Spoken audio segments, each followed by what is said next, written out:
এবার দুর্গা প্রতিমা বিসর্জনের শোভাযাত্রায় হামলা হলো ওড়িশায়। শনিবার গভীর রাতে এই ঘটনাকে কেন্দ্র করে অশান্ত হয়ে ওঠে কটক।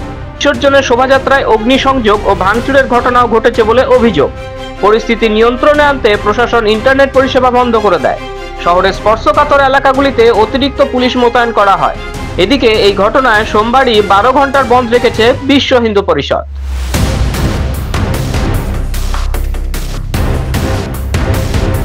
শনিবার রাত 1:30 থেকে 2টোর মধ্যে কটকের দারগা বাজারের হাতিপোখরির কাছে বিসর্জনের শোভাযাত্রায় হামলা চালানো হয় বলে অভিযোগ।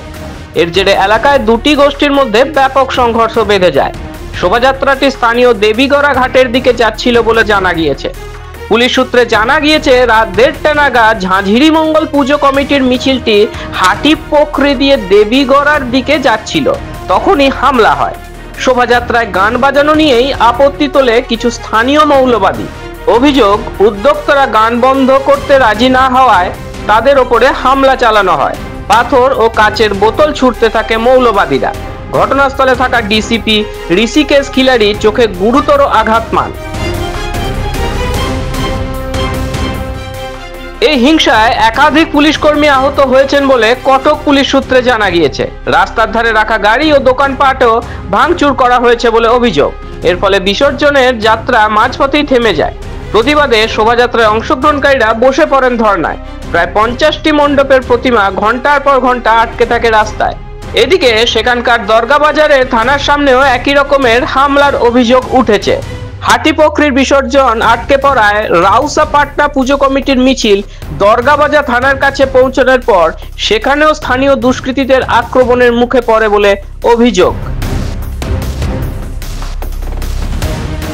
শুধুমাত্র বাংলাদেশ নয়, প্রতি বছরই দুর্গাপুজো বা নবরাত্রি কিংবা গরবা এই উৎসবে মৌলবাদীদের হামলার অভিযোগ ওঠে এই ভারতবর্ষেই। এবছরও মধ্যপ্রদেশ, মহারাষ্ট্র সহ বিভিন্ন রাজ্যে এমন খবর সামনে এসেছে। এবার দুর্গাপুজোর উৎসব মুখর পরিবেশে ছায়া ফেলল সাম্প্রদায়িক হিংসা। ব্যুরো রিপোর্ট, মাধ্যম।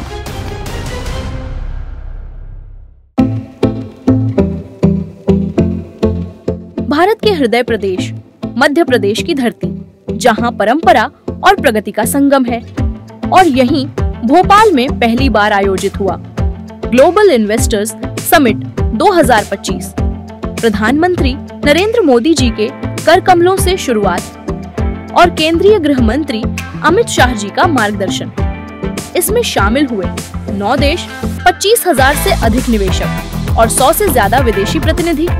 समिट में हुए 89 MOUs पर हस्ताक्षर, 600 से अधिक बीदोग और 5,000 प्लस बीदोग मीटिंग्स, 26 लाख करोड़ से ज्यादा निवेश, जिनसे 17 लाख से अधिक रोजगार सृजित होंगे। मुख्यमंत्री मोहन यादव के नेतृत्व में सिंगल विंडो सिस्टम 29 दिन में भूमि आवंटन और उद्योग एवं रोजगार वर्ष 2025 जैसी पहले मध्य प्रदेश बना देश का तीसरा सबसे बड़ा निवेश आकर्षण। यह सिर्फ एक समिट नहीं, बल्कि आत्मनिर्भर भारत की दिशा में मध्य प्रदेश की ऐतिहासिक छलांग है। मध्य प्रदेश उद्योग एवं रोजगार का नया गढ़।